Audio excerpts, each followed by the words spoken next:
تو یہ کنسیپٹ سمجھنا ہے. اب یہ ان کا ایک اور مسئلہ ہے کہ یہ کہتے ہیں کہ آخرت ایگزسٹ ہی نہیں کرتی. یہ مسئلہ ہے نا, اصل میں آخرت مانیں گے تو جائیں گے نا اللہ کی طرف, بھائی خدا کی طرف. اب اس پہ بھی میرا ایک بڑا اچھا ان سے ایک سوال ہے. جب پھنستے ہیں نا یہ, تو یہ کہتے ہیں کہ آپ اصل میں نا پروو آپ کو کرنا ہے, آرگیومنٹس آپ نے دینے ہیں کیونکہ کلیم آپ نے کیا. دیکھیے ہم نے کلیم نہیں کیا, ہم فالو کرتے ہیں ایک چیز کو. کلیم آپ نے بعد میں آ کے کیا کہ گوڈ ڈزنٹ ایگزسٹ.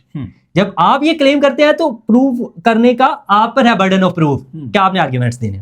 وہ بار بار یہ کہہ رہے تھے کہ میرا کام نہیں, ہاں کیوں آپ کہہ رہے ہیں کہ گوڈ ایگزسٹ نہیں کر رہا.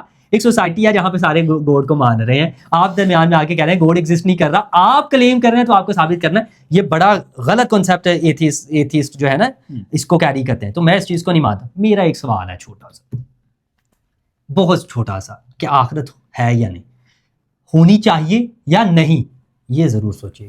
میں نے ایک ایتھیسٹ سے کویسچن کیا کہ آپ کا ایک چھوٹا بہن بھائی ہے, ٹھیک ہے, وہ اس وقت اس جگہ پہ موجود ہے. ایک انسان آتا ہے, انسان اس سے اپنے فائدے کے لیے یا اس کو مس یوز کر لیتا ہے یا اس کا مرڈر کر دیتا ہے, ٹھیک ہے. اور وہ انسان ہے بڑا امیر, ٹھیک ہے, بھائی آپ کے کا, ٹھیک ہے, مرڈر ہو گیا. اور جو مرڈرر ہے وہ امیر بندہ ہے, وہ یہاں سے نکل جاتا ہے دوسرے ملک, وہاں جا کے عیاشی والی زندگی گزارتا ہے. عیاشی والی زندگی گزارنے کے بعد 70-80 سال کی عمر میں نیچرل ڈیتھ مرتا ہے, ٹھیک ہے. اب میرا بڑا بنیادی سوال ہے, آپ کے بھائی کا کیا قصور تھا؟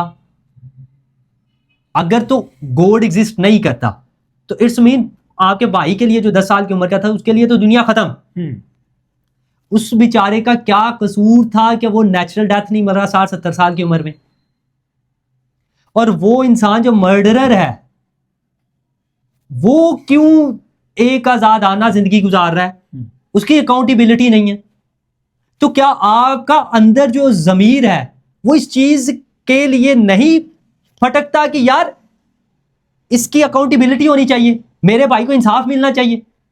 دنیا میں کوئی انصاف دے نہیں رہا, ٹھیک ہے. تو وہ انصاف آپ کو مذاہب جو ہیں وہ بتاتے ہیں کہ آخرت ہے, اور آخرت ہونے کی وجہ یہ ہے کہ وہاں اکاؤنٹیبلٹی ہونی ہے. وہ جو آپ کا چھوٹا بھائی اگر ہوگا کسی کے ہاتھوں, اگر اس کا مرڈر ہو جائے تو وہ بیچارے کو اس کے کمپنسیشن ملنی چاہیے.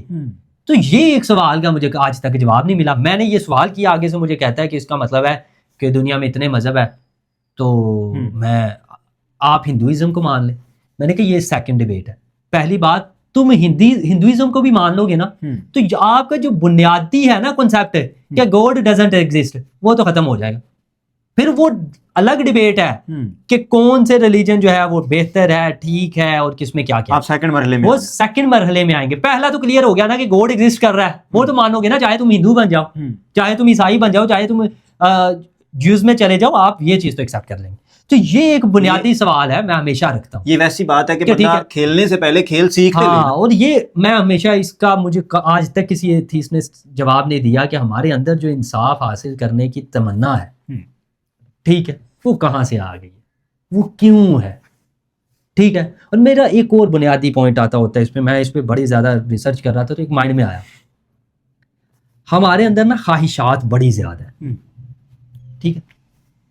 یار یہ کون سا سائنٹیفکلی فینومینا ہے جو اتنی زیادہ خواہشات دیتے ہیں؟ آپ دیکھیں گے جو بھی میٹرز ہیں, جو بھی سائنٹیفکلی ڈیولپ چیزیں ہوتی ہیں وہ لمیٹیڈ رکھتی ہیں ساری چیزیں نا, ان کی بڑی لمیٹیشنز ہوتی ہیں, ٹھیک ہے. یہ کون سی ہے کہ میرے اندر خواہشات ختم ہی نہیں ہوتی؟ ایلان مسک صاحب بھی نہیں کھڑے ہو رہے, ایک جگہ رک ہی نہیں رہے. میں وہی کہہ رہا ہوں, یہ خواہشات جو ہیں یہ کیوں بڑھتی جاتی ہیں؟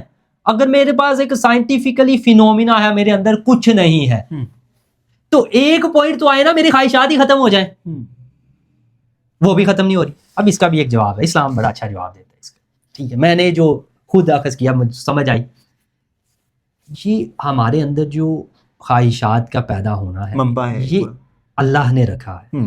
ہم ٹیسٹ دینے آئے ہیں تو خواہشات ڈیولپ ہوں گی تو ہم صحیح اور غلط کریں گے, اور ان خواہشات کو پورا کرنے کے, ڈیزائر کو پورا کرنے کی ساری دونوں راستے ہیں ساری, ہاں ساری گیم ڈیزائر کو پورا کرنے کی اللہ نے رکھا, ساتھ میں کنٹرول بھی دے دیا. ٹھیک ہے, کہ ڈیزائر کو کنٹرول بھی کر سکتے ہیں. اب یہ جو اتنی خواہشات ہیں, اور سب سے بڑی خواہش جو 99% لوگوں کی ہوتی ہے کہ ہمیں موت نہ آئے, یہ اتنی بڑی خواہش ہے. یہ کیوں ہے؟ جب ہم ایک سائنٹیفکلی پیدا ہوئے ہیں تو ہمارا جو ڈیٹا ہے اس کے اندر ہر ایک چیز سیٹ ہوتی نا, یہ خواہش ہی ڈیولپ نہ ہوتی جب ہمیں پتہ ہے کہ سائنٹیفکلی ہم نے مرنا ہی مرنا ہے.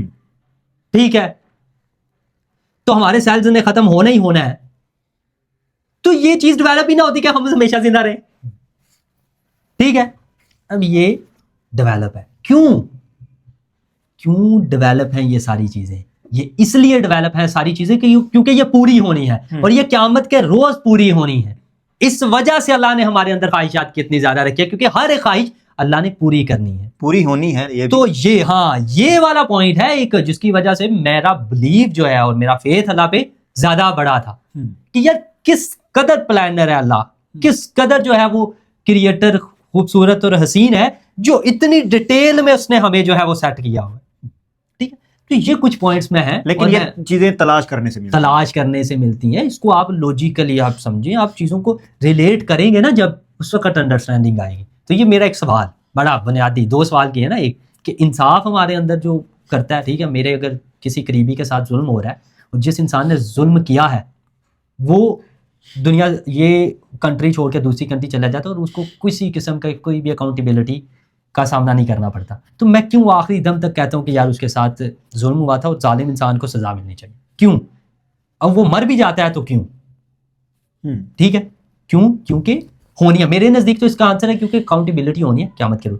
اگر آپ کے نزدیک اکاؤنٹیبلٹی نہیں ہے, قیامت نہیں ہے, روز محشر نہیں ہے, تو آپ مجھے بتائیں تو وہ پھر میرے اندر انصاف رہتا کیوں ہے, اس کی خواہش کیوں رہتی ہے؟ ایک دوسری کہ یہ جو ڈیزائرز ہیں ہمارے اندر جو ختم ہی نہیں ہوتی, اور سب سے بڑی ڈیزائر نہ مرنے کی, ہمیشہ زندہ رہنے, وہ ڈیزائر کیوں ہے؟ اگر ہم سائنٹیفکلی بنے ہوئے ہیں تو یہ ایک چیز پہ رک کیوں نہیں جاتا؟ کیونکہ سائنس کی کوئی بھی چیز کریں آپ, جتنا بھی میٹر کو ڈسکس کر لیں آپ, کوئی بھی چیز ڈیولپ ہے نا, ارد گرد آپ دیکھ لیں جتنی بھی چیزیں ہم نے ڈیولپ کی ہیں, وہ ایک پوائنٹ آتا ہے کہ اس کی لمٹ ختم ہو جائے. یہی دیکھ لیں, ایک مائک یوز کر رہے ہیں, اس کی میری کیوں ہے کہ میں مرنے لگا ہوں اس وقت بھی میری خواہش ہوتی ہے کہ میں بچ جاؤں. تو یہ خواہش کیوں نہیں ختم ہوتی؟ یہ ہمیشہ رہنے کی خواہش کیوں کہاں سے آ گئی بھائی؟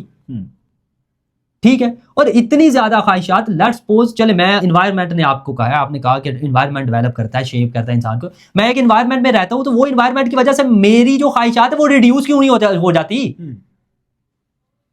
مجھے اس انوائرمنٹ سے آگے بڑھنے کو کیوں دل کرتا ہے؟